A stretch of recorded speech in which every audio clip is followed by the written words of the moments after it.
Hello and welcome to episode 50 of the Make Ideas Reality podcast. Yes, 50 people. I'm Justin, aka the Garage Avenger. Today we're going to be talking about self-doubt. Now, self-doubt occurs when we have a lack of confidence or feel incapable of doing things we need to do. People who doubt themselves experience uncertainty around things they can't control or worry about things not going according to plan. A certain level of self-doubt is good. It indicates that you have an understanding of what you need to improve in order to do a better job. However, persistent fear and self-doubt can hugely affect your life. Today, I'm talking with a little unknown maker/YouTuber called Bob Clagett. We are delving into his experience with self-doubt and how he really only began to encounter self-doubt later in life. We're going to touch on his upbringing and the factors that can contribute to self-doubt later on in life, such as past mistakes, comparison, feeling out of your comfort zone, or fear of failure, or fear of success. I hope you're going to enjoy this one, guys. It was an absolute pleasure talking with Bob, and I know you're going to get something from this. So let's get on with it. Let's do this. Today's guest needs no introduction. He's been making stuff without instruction. Encouragement from his father and granddad gave him no limitations as a young lad. Now he makes stuff for a day job. It just so happens his name is Bob. Welcome to the show, Bob Clagett from I Like to Make Stuff. Thanks. That was fantastic. They're so corny. There's a reason why I write cringeworthy on the format. That was good. So today I brought Bob on the show because we're going to be talking about self-doubt, and that's something that I think all of us, suffer from. I think we're also fooling ourselves if we think we don't experience self-doubt in some way or another. And it's often that little voice in your head that stops you from trying something new or different. And self-doubt may have originated in your childhood as a result of like the way you were brought up. But it can also be an issue as like in your adulthood as well. And it can be a response to a crisis or a stressor like divorce or job loss, or even just a change in lifestyle, which holds quite a lot of inherent risk. And you often hear about like entrepreneurs that are not really entrepreneurs, if you know what I mean. They deal with self-doubt quite a lot. So I'm going to be asking Bob some hard questions about his experience with self-doubt and when and where he's experienced them and how he works through it. So, but before we go into that, I thought we'd give Bob a little chance to tell my mum who he is, as she's probably the only one that is listening and doesn't know who you are. So take it away, Bob. Give us your little elevator pitch. All right. I'm Bob Clagett. I run I Like to Make Stuff, which was a YouTube channel that I started about 7 years ago. And now it's a company of, we have 4 full-time, and then my wife works part-time. And we make content and tools to try to encourage people to make the stuff that they want to have. So, it's a combination of videos and podcasts and digital tools and digital plans and things like that. We just want to try to provide people with everything they need so we can cut down the barriers to them actually making something in the real world that's in their brain. That's my pitch. There you go, Mum. You heard it from the man himself. This is the guy I've been talking about. So, I think it's like that's part of the reason why we're going to be talking about this topic today of self-doubt is because, Bob, you've built something that most of us sort of like are all aspiring to achieve, making stuff for a living and sharing it with a lot of people. You've got a big team behind you for, at least in the maker world, you've got a big team behind you and helping you do everything from video production to, everything else, I imagine that you're a Yeah. little team there. So, this is really something that I wanted to sort of talk about, because when you're building such a big thing, there has to be a lot of moving parts, and you've got to probably work through a lot of your own barriers to get to where you guys are, and which is actually remarkable, I think, to be honest, in the time that you have been doing this. I think, was it 2015 you went full time? That sounds right. I don't know Yeah. exactly, but yeah, 15, 16, somewhere in there. Yeah. So I mean, realistically, I'm actually kind of dumbfounded. You got 4 stuff. It's it's crazy. I love it though. I think it's great. So one of the major causes of self doubt, usually, like I mentioned in before, was your upbringing, and I wanted to start there with you, Bob. What was your upbringing like? Well, I was surrounded by people who kind of created their own business. My dad is a dentist. His dad is also a dentist, and his brother. So they had a practice together. Um, my great grandfather on that side of the family owned his own restaurant. Before that, I don't know. And then on the other side of the family, my grandfather there was a contractor. So he had his own, he worked for other people, but he had his own contracting business and he built things. And so all of the examples of people, well, and my mom is a therapist and she started her own practice as well. So all the examples above me generationally were people who had a thing they wanted to do and they just took it on and they created their own business. And I never really thought about that until years later, but looking back at it, they were kind of self-starters. They didn't rely on somebody else to provide them an opportunity to have a career. They just kind of like did the thing that they wanted to do. Yeah. And I think that modeled for me just an idea of, well, if I have an idea, there's no reason I can't at least give it a shot.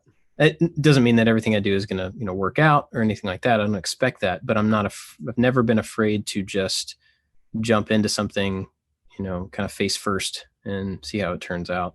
And I think that was modeled from how I was brought up and what I saw above me, but also just their response to me. I never remember a time where I said, here's an idea for, something I wanted to make or something I wanted to do. I never remember a time when they were like, nah, I don't think you could do that. There was a lot of, that may not be the best idea. Maybe you should tweak it so you don't die or you don't hurt somebody or you don't this or that, but it was never you're not capable. It was always, I think, for my best interest to make things as close to being able to succeed as possible. And my dad has always said, like, that when people ask about what I do or things I've done growing up, he always said that, like, Bob didn't realize he couldn't do something, so he just did it. Yeah. Because I was never confronted with that thing of, like, I don't know if I can or not. It was just like, it's almost like I didn't know better. I didn't know that I should be scared of things growing up. Now that has changed a lot as I've matured and as I've gotten older, but as a child, as a teenager, I just was never really faced with that. And I know that's kind of abnormal. I think most people are faced with the opposite, where they're told they can't their entire life in one way or another. And seeing that, but not feeling that growing up, absolutely is a big part of the core of I Like to Make Stuff, why it exists, what our purpose is. It's to take what I was given and try to give it to the other people who were given something different there. So I had just one quick question before we go much further. What were the projects you had to tweak so you didn't kill yourself? It was a lot of skateboard ramps and bows and arrows and things like that. Yeah, things that had a deadly end. Well, what kid doesn't make weapons in there? Oh yeah. Exactly. Yeah.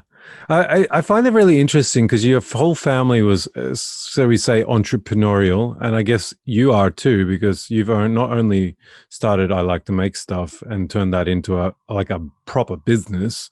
This isn't just like a hobby YouTube show, like, you know what I mean? Of course, you had your software development company as well before that. And so it seems to have always been in the blood of the family to be able to take those risks. Can you remember any times where you felt like you learned something valuable from one of your family members on like something they were taking risks for? I don't know. I think growing up, I never saw what they were doing with their own businesses as risks. And I think that might have been one of the big things is it didn't look like this scary, I'm going to quit my job to go be a fill in the blank. It was more, this is what I want to do. So I'm just going to do it. And so I don't think I was ever really confronted with the downside. I mean, I guess they were risks, but I wasn't confronted with the downside of those risks. So it didn't seem risky. You know what I mean? Oh, that's super interesting. Yeah. So I don't think I was ever really, I didn't look at it that way. Well, like one thing we've discussed on this podcast a lot is the mindset, like getting over that mindset. And for me, like if you're not seeing any downside to taking those risks or not even seeing them as risks, like put you in the right mindset to actually create something like you have. I mean, yeah, I think when it came time to do, I like to make stuff and making that switch where I was leaving something comfortable and going to this new thing, obviously risk was involved there and I could see it more clearly, but I didn't see that in my family members who had done other things, had started their own businesses. So. Yeah. I think problem solving too is something that a lot of entrepreneurs do. And it seems very clear that you're a problem solver, being that you're a maker and a creative. Yeah. So did you learn some of your problem solving skills from any particular family members growing up? Can you, like, for example, making things, like physically making things? I think a lot of that, it comes from all the same people. Like my dad and my grandfather both had wood shops, and I didn't actually do a lot in those shops. I didn't build a lot of stuff growing up, but I watched them. And there was a really strong feeling of, like, well, we can just make the thing. We can just fix it with a part that we have downstairs, whatever the case may be, fixing furniture or whatever. And so it wasn't like, if something broke in the house or we needed a new thing, it wasn't like, well, I guess we just have to go without, or we'll have to call somebody for this thing. It was like, all right, well, what do we have on hand that can fix the thing? And it's again, one of those things that I didn't really notice at the time because that's just the way it was. That's just the way my dad was that way. My brother's that way. My grandfather was that way. I go to my other grandfather's house. He was that way. It was just kind of the way it was. And we were a big Lego family. And I know that's cliche. Everybody talks about like if they're a maker, they started out building Lego or building something like that. And I honestly think that's a big part of it because when I played with Lego as a kid, it was to play with Lego, but it was also to supplement the other stuff that I played with. And so I didn't think about it being problem solving at the time, but it was a way to solve a problem within the play, which I think is like hugely important. Oh yeah. If I didn't have the Star Wars ship that I wanted, I would make a ship out of Lego and it would fill that void. It would solve that problem temporarily. And so it was a lot of that type of stuff. And I don't want to say I was born with that. I was given that by my family. I was given the example to do that, and the tool set, both like mentally and physically, the tool set to do that by my family. So I think the problem solving thing has just been, I don't know, it's like a part of us, which is cool. I think it's a part of most people. It just gets nurtured sometimes. Yeah. I love the Lego because the Lego, like you said, everyone that seems to be a maker has played with Lego at some point. But I think it probably has to be one of the best toy inventions ever because, because what it able to do, like we used to have a wine barrel in my house and you have like a big blanket, and so you just pull the blanket out and then just lay it out on the floor. Now we weren't rich enough to have like bought Lego, kits and build them, right? So we just got hand-me-down Lego from people all the time. And then we would just lay this big blanket out there. And then, like you said, I would make a spaceship, or I had an idea to make some crazy car with a gun on the top or something like that. You just start mixing and matching ideas. And I think that's really what gets the creative flow going, right? I think that's where I got it from, at least in the beginning, for sure. And I think one of the cool things that it's easy to forget about Lego is that if you dump out a box of them in front of you, it seems endless. It seems like I can make anything out of these pieces, but the fact of the matter is there's a fixed number of pieces with a fixed functionality per piece. And whether you realize it or not, you are limited to what you can do or how you use those pieces. That's right. And so it's not just an endless building. It's like, here's the thing I want. Here are the pieces I have. How do I turn them into what I want? And that counts for a lot more than people realize, I think. Yeah, well, it's the same with like limitations. So like, for example, I, with my work, often like to put limitations in my work. That way I can problem solve around it. And I may end up coming up with something completely unique because I put those limitations, right, on my project, right? Yeah. Being that you weren't really a, self-doubting child, and you did mention later on in life you started to experience some self-doubt, or at least doubts in maybe the things you were trying to achieve. Where do you think it all started later on in life, where you started to feel maybe the pressure and experience some of those self-doubt feelings? I mean, I don't know exactly where that starts. I think, in your teenage years, you start to do the comparison thing a lot, where you, even if you see that you're good at things, you still compare yourself to other people who are good at different things. And I think we all tend to fixate on the stuff that we're bad at instead of the stuff that we're good at. And so for a long time growing up, I would focus on the fact that I could play piano better than most of my friends. And I could play, I don't know, whatever. The things that I could do well, I would focus on, well, I can do that well. That's cool. And then you get into your teenage years and you start going, oh, but I can't play football. I can't play basketball. I can't do this and I can't do that. And I can't. And you focus on all those things instead of the stuff that you're talented at or you're gifted with or whatever. And so I think that's where that starts. And then that just carries over for the rest of your life. Once you get in the habit of comparing, then you end up continuing that. And it's so easy to downplay your own skill and your own advantages just in light of what other people can do that you can't, or what people have that you don't. It's so easy to just like forget about, your strengths and just focus on your weaknesses. And that's a cycle that everybody can get into and oftentimes will just continue out throughout life. And it's a bummer, but I think that's where it started for me. It was probably high school, starting to make that comparison. Do you find you're comparing yourself still, to some things or other at this age now you're at? Oh yeah. I mean, I think it's unavoidable to compare yourself to people. I think deciding, like most things, deciding what you're going to do with it once you have that in your head is the big thing, right? You can compare yourself to somebody, whether it's social media or somebody right next to you. You can compare yourself and say like, well, either I'm going to change my focus and change where I put my energy to try to be that thing or have that thing or beat that thing, or I'm just going to recognize that that's not me. That's not my strength. I still can't play basketball. I still can't play baseball, but I can do a lot of other things. And I'm also at a point now where I realize that, like we're made to be different stuff, right? And like I've got my gifts.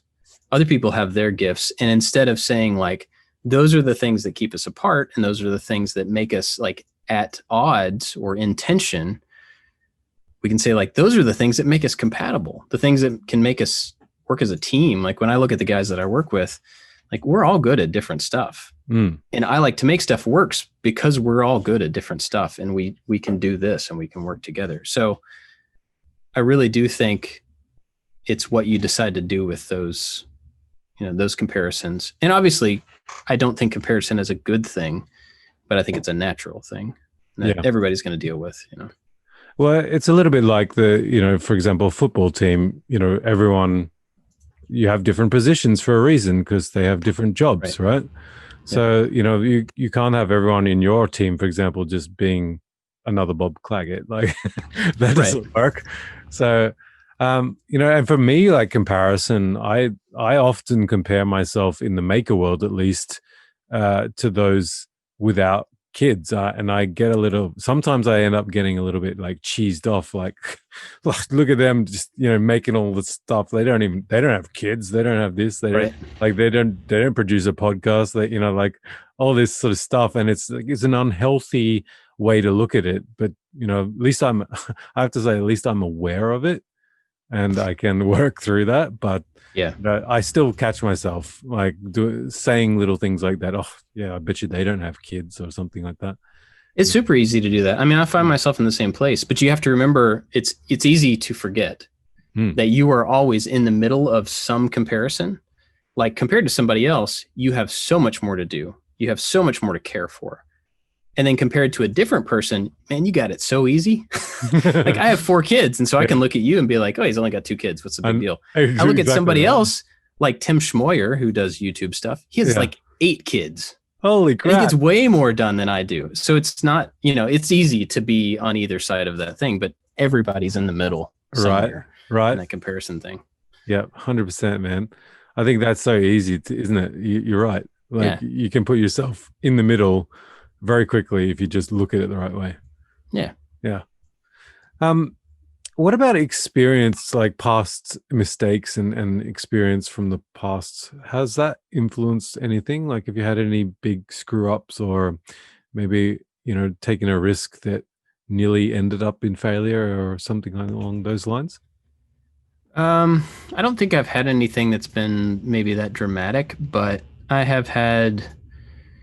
So the web design and kind of app development business that I had years ago, it was with a business partner, and we started it right out of college, and he was the kind of business person and did all the sales and all that type of stuff. And there was a very thick line in between our job descriptions. He did all of that. And then I did all of this other, the development and the kind of leading the team and stuff like that. And it got several years into it, and I realized that we were just both manning like 2 different ships, not even the same ship. And it got bad because we were not accountable to each other because we didn't have an overlap at all. And so I think, it was handy at the time to not have to be responsible for all the different things, but I got kind of lost in what was happening on the business side and on the sales side of things. And, that had its own repercussions on that business and on our friendship and things like that. So that definitely set me down the path of being more aware and more responsible for all the parts of the business. Not that I have to do everything myself, but to be engaged in and fully aware of all the different things that are happening so that I can make good, broad decisions, because I'm responsible for people. And that was one of the scary things about that business was, we had like 15 employees, and to have that much responsibility, but not necessarily know all the stuff about how money was coming in and going out and decisions being made on the business side. Like it's a stress, but you don't have the information to be able to handle that stress fully.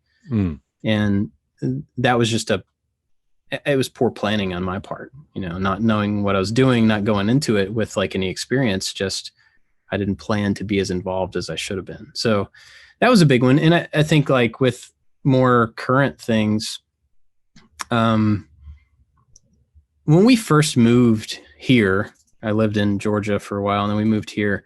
When we first moved here, we did a couple of projects that I think the projects themselves were fine. And I think the outcome of them was good.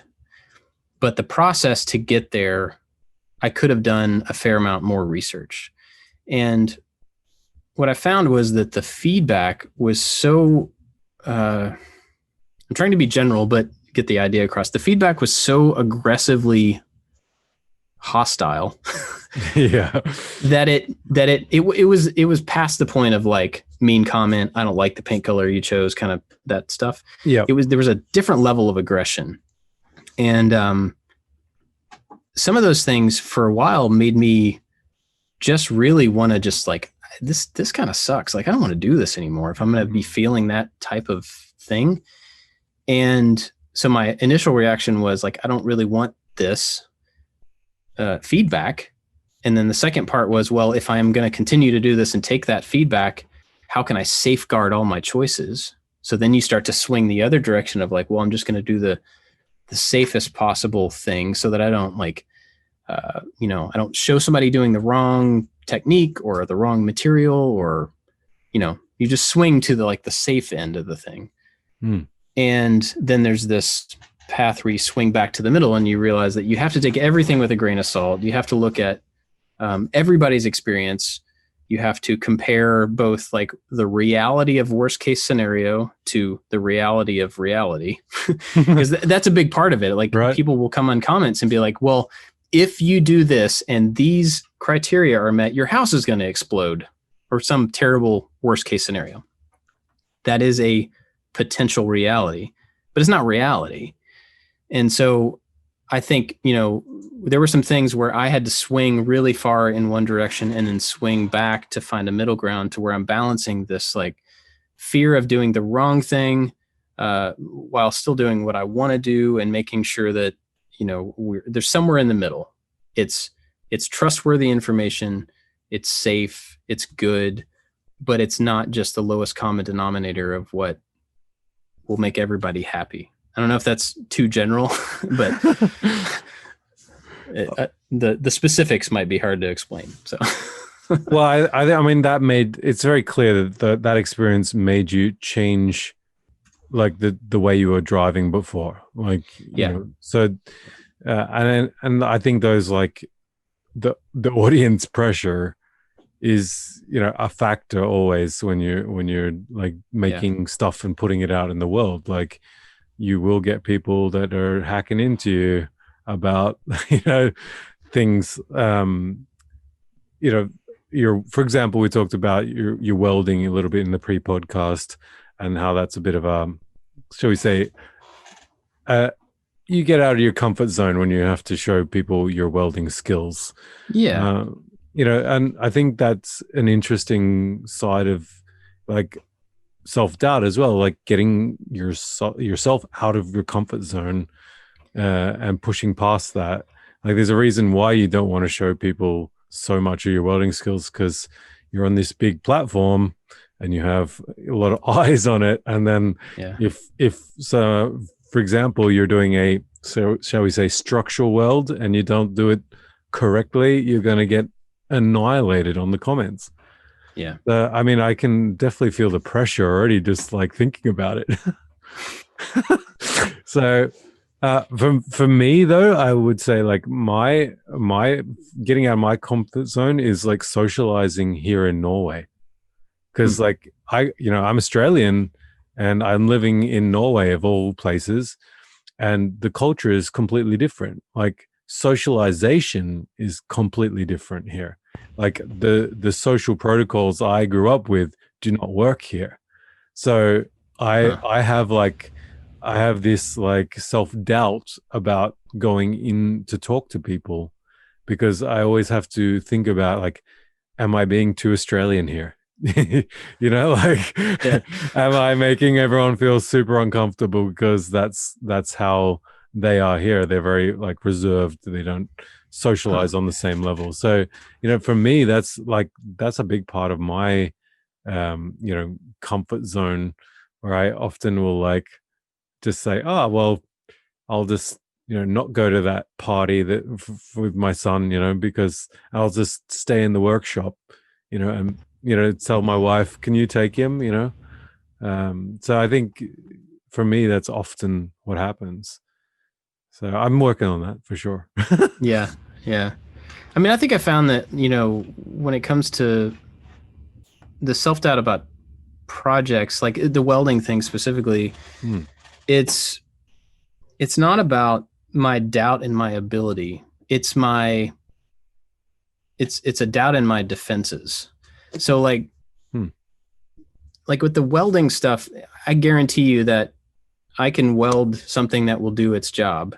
And if it doesn't do its job, if it breaks or if it snaps under pressure or whatever, then I'll weld it again. Like whatever, that doesn't matter. The self-doubt there is about the strength of my self-defense when it comes to hearing all this flood of negative feedback. Right. Now, I got to be clear though, that like somebody telling you have a bad weld is not negative feedback. No. If it's a bad weld, it's a bad weld, right? Right. It's the aggressive, like, you are going to hurt somebody. Yeah. You are giving information that will cause someone else to do something wrong and mess them up or something. So like those are the things that start to get through my defenses. And I'm like, oh man, like what if somebody does get hurt because they're just doing something that I did and it worked for me and it's not going to work for them. And that worries me. You know, that's like a legitimate fear. And I don't want to be responsible for that, for somebody else's safety or well-being. And so I think the reservation there is more about, I don't want to say liability from like I'm going to get sued perspective, but liability in that I may cause somebody else to get hurt. And so I've been a lot more careful there. Now, part of that also just goes into, well, if we don't show the welds up close, then we don't have to worry about it because it just becomes a thing that's like, it's like a non-issue, right? It's like, right, yeah. All welding looks the same at 5 feet away. Yeah. And they get the idea that it's welded. So let's just do that because it's easier and I don't have to worry about the liability and I don't have to worry about people being mean and I don't have to, you know, it's just like, and that's kind of lame, but it's also the reality of we do this every week. And when we put out a thing every week, that is, it's always asking for this response from people, whether we actually ask for it or just, you know, we put something out, it's asking for response. Yep. And so when that response is X% negative weekly, it's tiring, it's exhausting, it's, you know, it drains your motivation. And so any little thing that we can do, like only showing welding from 5 feet away, that cuts down on some of that percentage of negative response every week, it's like, well, I guess we'll just do that because it's going to make life a little bit easier, you know, that much easier every single week. But I think that's a good solution because that's like an intermediate solution, because the other solution would be not to do welding, right? For example, right? Yeah. And I think that's a really good solution because it's like halfway at least. So like you're still showing people that you're doing the work, but, you know, maybe, you know, if you're worried about the barrage of comments, you know, you may not get as big a barrage of comments because you didn't show the up close weld, for example. I think it's good technique. I'll have to sneak that one, I think. When I, you know, of course, when I get massive on YouTube, because, you know, my whole 7 followers or something I got. Well, but I don't think it actually has anything to do with that, with like the numbers. It's easy to imagine that things will get worse, you know, or like the amount of negative comments will get worse as you have a bigger following, or that it would be easier if you had a smaller following. And I don't think that's really the case. It's all a percentage, and it comes down to like some people legitimately, creators, like don't care. And like every single comment could be negative and aggressive and they just be like, whatever. That's not me. And like, I would love to act like a tough guy and be like, those comments don't matter to me, but they do. Yeah. Like and I know they're not all legitimate. I understand that like people are sometimes just mean. Sometimes people are in bad moods or whatever, but there's a person behind that comment. And I would much rather for myself be someone who cares about the fact that there's a person behind each comment than someone who doesn't care and doesn't look at those comments as coming from an individual. You know, it's more important to me to keep that association than just to be hard-hearted and tough for my own sanity and just be like, you know, whatever, comments are comments and I'm just not going to care about them, because I do care about them. Yeah, I have to get a comment more than just my mother's little like lip on my, so like then I maybe got an experience with Mom's that. always nice. But you know, I think for example the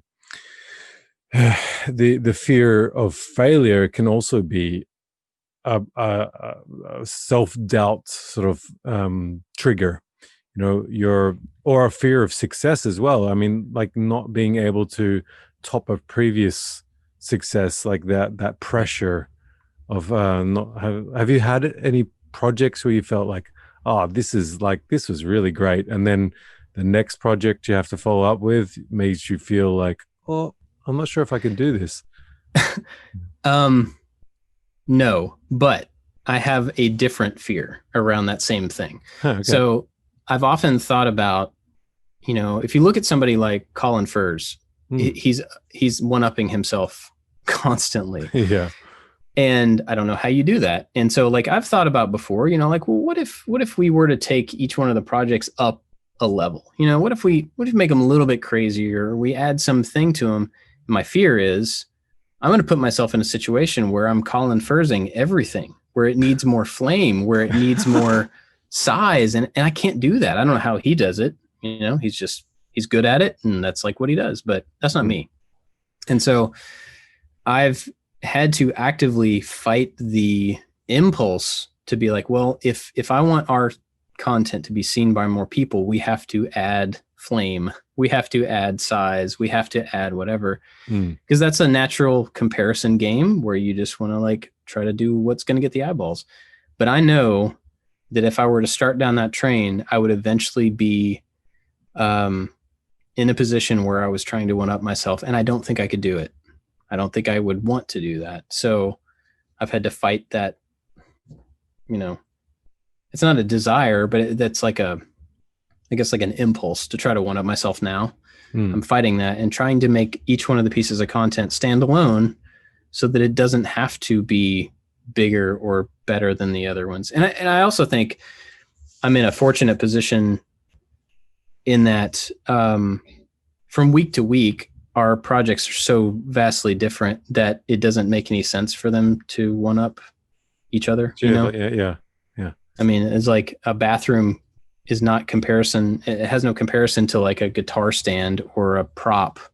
Like they're just totally different things. Yeah. And so that kind of works in our advantage to where we can kind of pull the rug out from somebody every week and that they don't know what's coming, and it doesn't have to be bigger than the week before. It's just, it's down a different road. It's a totally different thing. So that kind of works out. I think it's interesting with like the one-upping and sort of, getting bigger. I think often we do it because, we want to get some sort of notoriety, or we want to build the channel bigger and so on and so forth. And I talked about this with my wife in the last episode, actually. And it was very interesting because I started asking myself, we were talking about owning your truth. And there's 3 questions I would ask myself about projects. And one of the first questions I would ask myself is like, why am I actually making this? And so if I look back on a previous project, which finished a couple of months ago, I built a voice-controlled sofa beer fridge. And it spat out beers on voice command out of a hidden drawer out the side of the sofa. And, and it was over the top. Now, what I end up looking at when I ask myself that question is I actually shouldn't have built that project. And it took me over a year to build it. And the reason why I was building it was because I was trying to like get some sort of notoriety. Like it wasn't actually in here for me, the project. Right. It was all in here. And I think like that's where I started to draw the line now. It's like I've got to make sure the project is part of my heart, like I'm all in because of what I love to do it, not because I think it's going to be successful or I think it's what the audience wants to see. Yeah. Right. So that's part of the tools I use. Do you have anything like that? Do you use any sort of like, format or like anything like that to sort of put projects through to make sure it hits the mark? Kind of. I mean, most of the things that we do are either something that we need for the house. And so I'll take that idea and then like extrapolate out to try to make it something a little bit bigger or interesting or whatever. But the base of it is a thing that we need or want for our home. And then the other things are usually Something that I'm just interested in. I really like Star Wars. That's obvious. Everybody knows that who knows anything about me. And so sometimes a project is just to kind of scratch that itch, like a thing that I like. But I don't think that I have like a format that I kind of sift the ideas through, because I think for me, like, making anything is interesting. It's the idea of like not having something and then there needing to be something, and that process to get from one place to another. Like, I don't really care what it is. It doesn't matter to me. And obviously there are some things that are more personal and that matter more. They have a life within our family life because we use them from now on and stuff. And those always matter more than just, something that's kind of throwaway. Like I had a R2D2 model, a little model kit, and I made a box to put the model in. And it wasn't because I needed to display this model. It wasn't because I needed the model. The model was actually a pretty terrible model, but I built this box because it gave me the opportunity to try a bunch of stuff just for the sake of making the thing. Cause I got to work with, like a foam core interior that I'd never done before, and making the outside of it with some weathering techniques I'd never used before. And so really the project itself was just a vehicle to be able to try these new processes that eventually also made their way to a really big Star Wars cabinet thing that's right here next to me. That was a huge undertaking, but the small thing was a testing ground for those processes. And then we used those in something that we actually did need for the office. So I don't know. I don't have the same framework that you're talking about, but I think ideas are always born out of one of those two things, something that I really need around the house, or something I just care about, I'm interested in. Yeah. Well, I think for the sofa beer fridge, you're talking about starting something small, and having a bit of a try of new techniques and things, and then it sort of expands. Yeah. I was just in my head, I was just thinking, you probably should have done that on the sofa beer fridge. Then it wouldn't have taken you 2 years nearly from idea to finish, So there you go. I want to get back on point with regards to self-doubt. How's your family influenced the decisions you make, and any self-doubt you may experience through the decisions you make? You've got 4 kids and you've got a wife, and and on top of that, like, you've got your extended work family, Yeah. So how do those decisions affect you? I mean, well, switching over to full-time with I Like to Make Stuff was a big, my worry was that it wouldn't work, and then I would be left with 4 kids and a wife who relied on me, and I wasn't, I had like given away the security, and then we would find ourselves with, in a bad spot or whatever. My wife was completely supportive and completely like on the opposite end of my worry. I was talking about worst case scenario earlier. When I thought about that situation, I always considered worst case scenario as the most likely scenario. Always. And I don't know why. I just naturally did that. She thought about best case scenario of failure, like the easiest way to fail, the simplest failure. She assumed that was it. I'm like, well, if it fails, then you'll get another job. And I'm like, oh, I didn't even think about that. I'm thinking about like, we lose the house and we do, I'm like on the total, like far end of this thing, just thinking about what if. And she's like, well, if it doesn't work, then just get another job and try it again, or don't try it again, or whatever. So having her with that attitude has always tempered my, my worst case scenario when it comes to the family. Yeah. Because that's always the thing that ends up being a bigger deal, worrying about being able to provide for them and everything. And so she's tempered that really well. When it comes to employees, that, these guys are my friends. They have their lives and families and careers and stuff all wrapped into what we all do together. And so I don't want to say there's a pressure, because there's not a pressure, but their livelihood is a consideration for my choices. Right.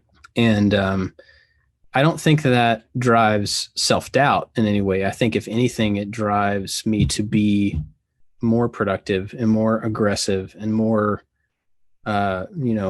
proactive than if I were on my own. Because if I were on my own, I would look at the bottom line every month and be like, yeah, we're fine. Like I can take a day off. I can do this.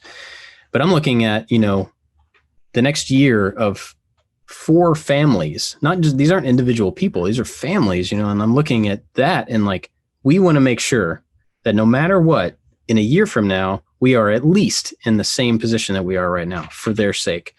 So what do I need to do between today and a year from now to make sure that that is the bare minimum we're at? And so it's not self-doubt at all, because I think I would have crumbled to that a long time ago, because that's a lot of stuff. If I was doubting that. But I think it definitely gives me drive and, helps me be more proactive in what we're taking on. I think you mentioned with your wife, I think that's something that's super key to success, is having the support from your family. Oh yeah. Absolutely. I feel really blessed because my wife supports me in all my decisions that I'm making, even though she doesn't really fully understand it. She's just 100% behind me. And that really helps me, especially when you're thinking, oh, what am I doing? Like, what am I doing here? And then she's like, oh, it's, you're doing great. Like you're on track. Am I? Yeah, I am. Like she puts things in perspective for me. Yep. One thing we haven't really talked about that is interesting is, the pressure of sponsorship. That seems, correct me if I'm wrong, but that seems to be quite a big part of your income to provide for your family and your staff. Does that at all factor into the decisions you make? And whether for example, you have doubt around whether you may be able to provide something for a sponsor, or if you get a new one that's maybe a bit different from the others you've had before.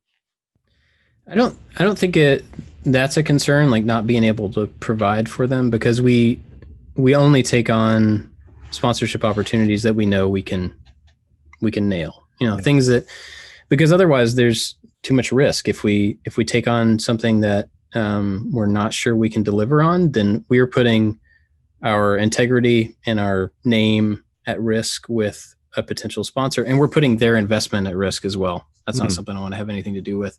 Yeah. So I think the bigger concern for me with sponsorship stuff is just that it's partially self-inflicted. We don't go looking for sponsors. Sponsors come to us.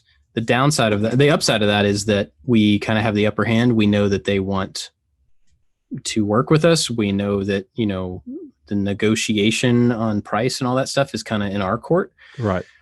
The downside is that if they don't come to us, then nobody's coming to us. Right. So we have to be really clear on like what the value is, what we're offering to them to make sure that it's worthwhile, and which ones we're choosing, that we don't take them all just out of, what if they dry up next month? What if no sponsors come calling for 6 months? What are we going to do then? That can lead you to doubt the future of it. And so then let's take anything we can get.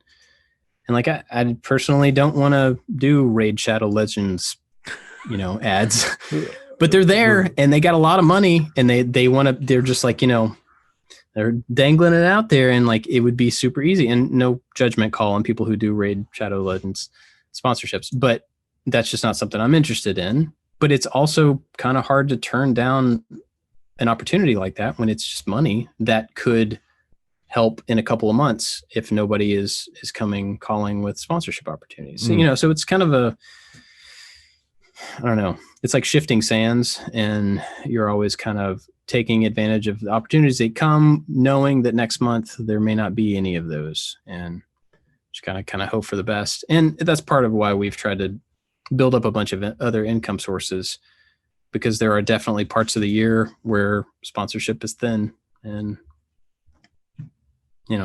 that's just the way it is. It's part of it.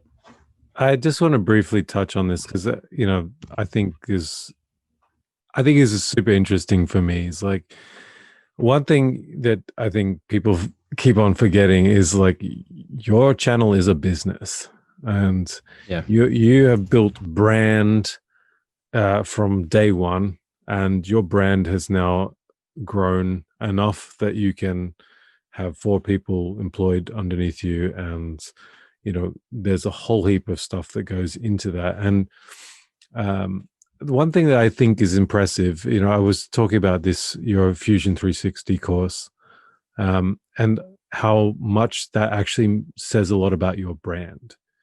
And the reason why I say this is because by you creating and showing people how to use Fusion 360 in all your videos, you become a reputable, person to get information from. And then when you put the ask out there eventually, for hey, do you want to take a course with us, people are like, yeah, I trust you, like I'm in, I'll pay Right. you.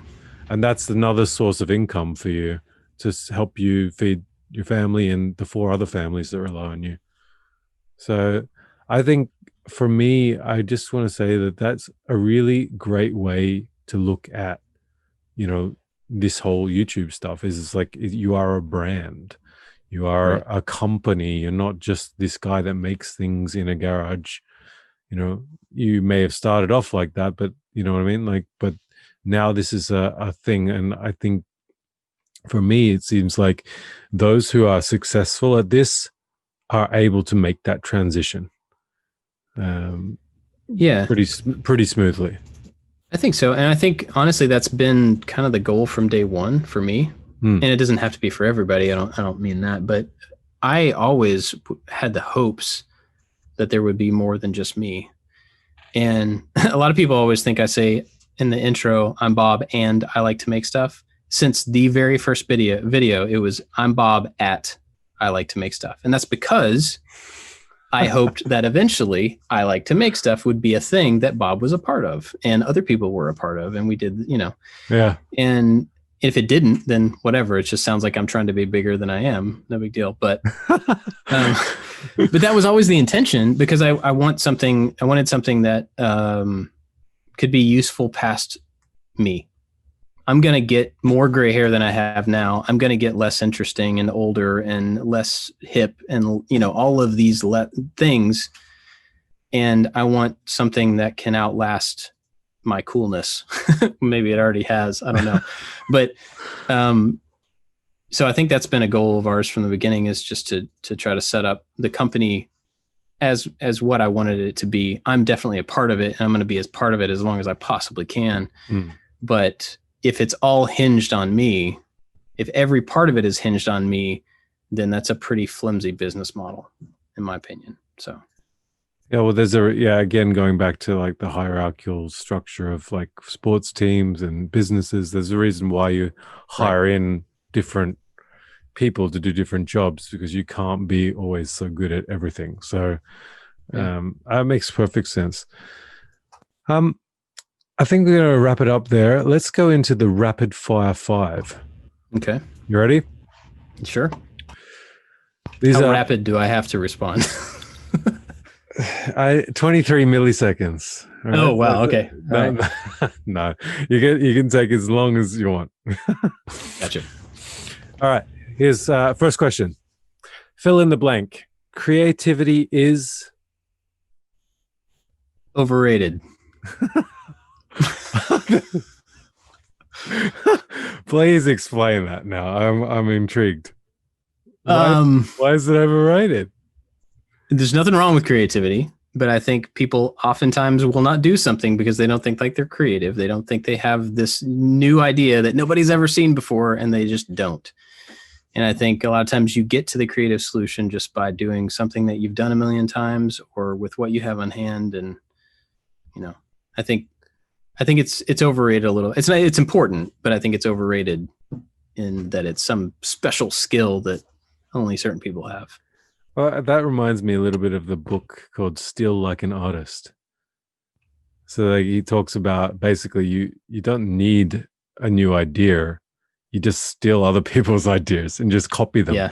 And then, like, if you're a true artist, you started you started by copying other people's work, and then you gain the skills and you evolve, and then you start trying new things, mixing 2 ideas together, 3 ideas together, 4 ideas together, and start pulling from different environments too. So yeah, I like that. Question number 2. What's something people get wrong about you? I think a lot of people think that I think I'm really good at stuff. I think people assume that because you publish a piece of content that you are doing it out of some authority. Yeah. But the self-publishing of all types now proves that you don't have to have any authority at all to be able to publish something, which is good and bad. But I think people still have this assumption that if something is well produced, then there's authority behind it.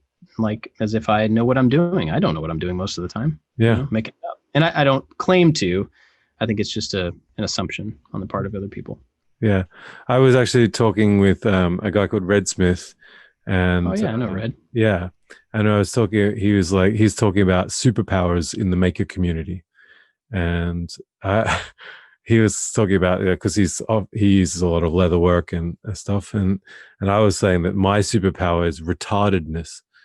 And so, because I'm always screwing stuff up, and like, I think that's part of it as well. Like, I think honestly, like if we don't own who we are, like that's my way of saying I'm not a like professional at this, Yeah. I show all my ridiculousness and my complete screw ups.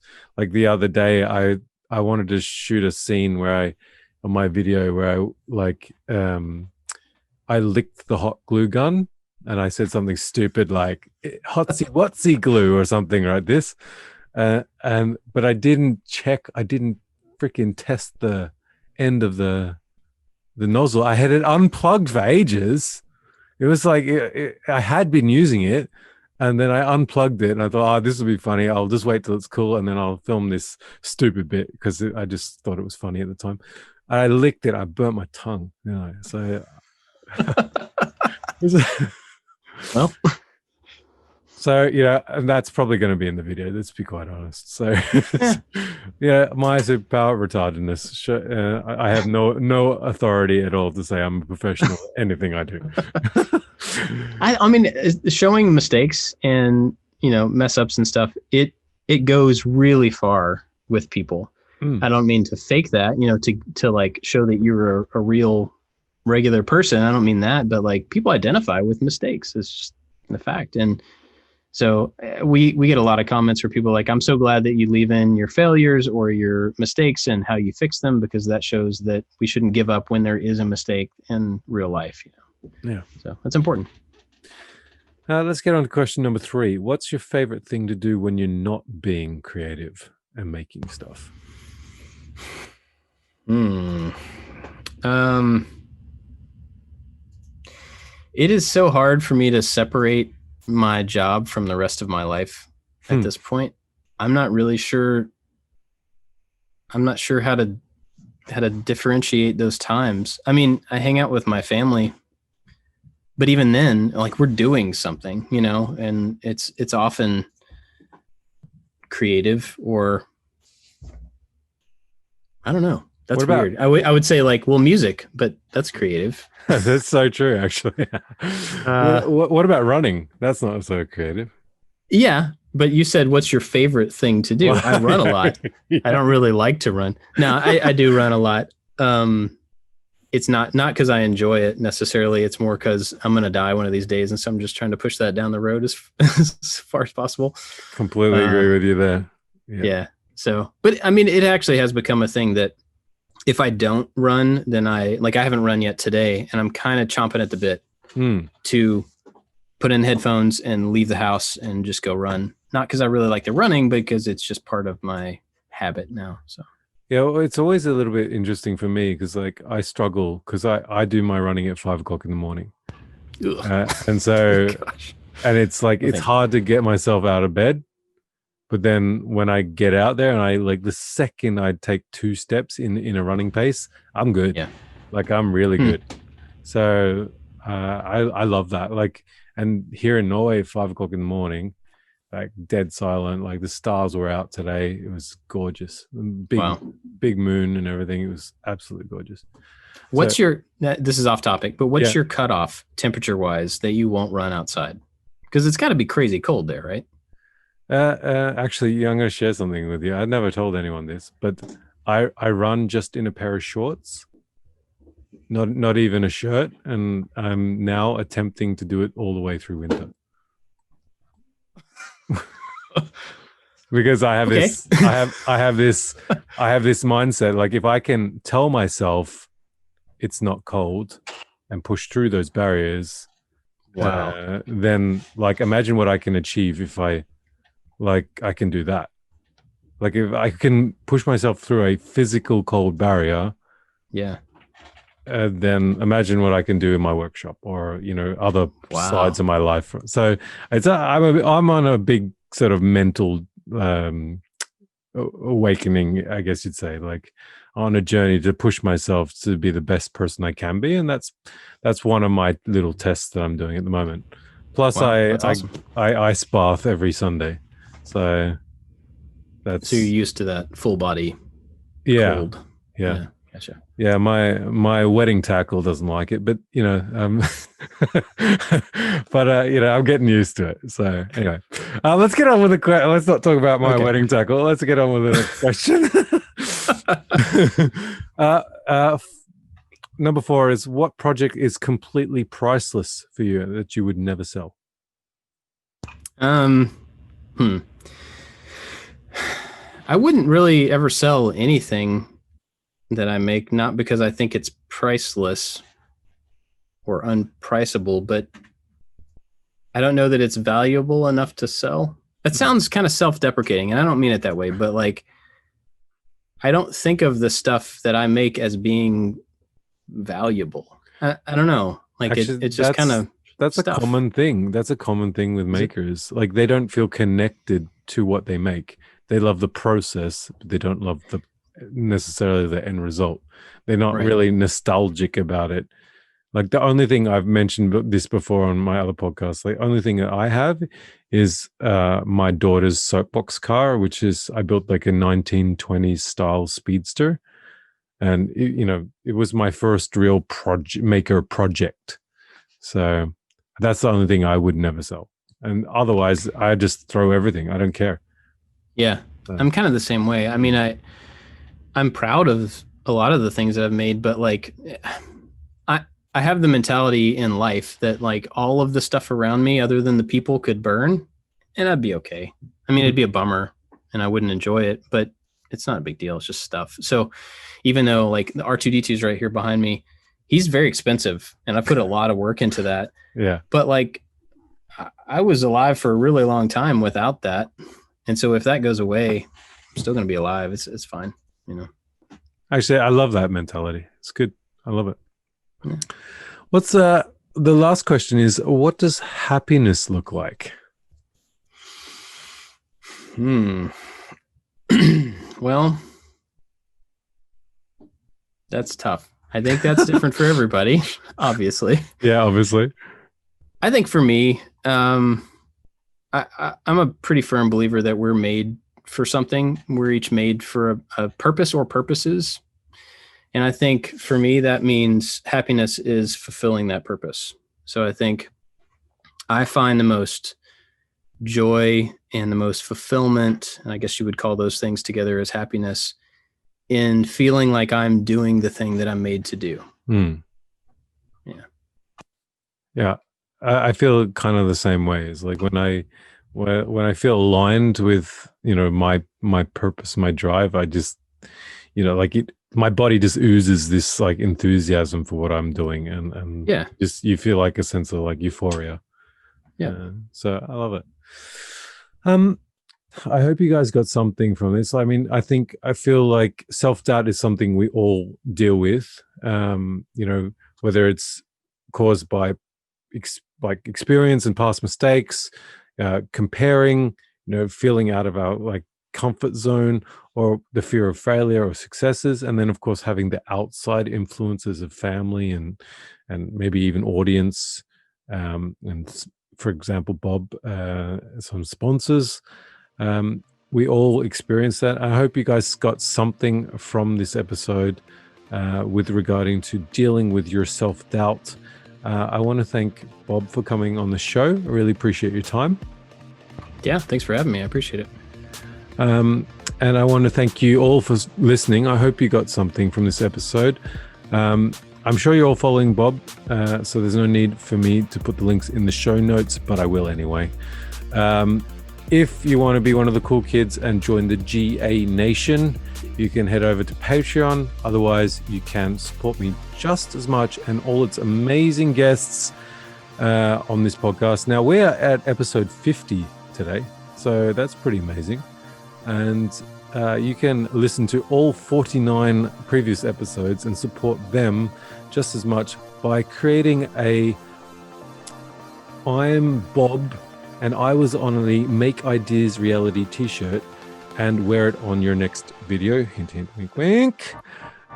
Or you could just simply, like I say, every single week, repost and share this podcast. If you found it valuable, if you know a friend that would like the podcast, tell them about it. And I'd love your feedback, guys. Please send your DMs to @GarageAvenger on Instagram. Until next time, keep pushing yourself, keep ballsing up things, keep learning, get inspired, and I'll catch you on the flip side. All right, we're out. Done. Thanks, Bob. Absolutely. Thanks very much. Oh, that was good.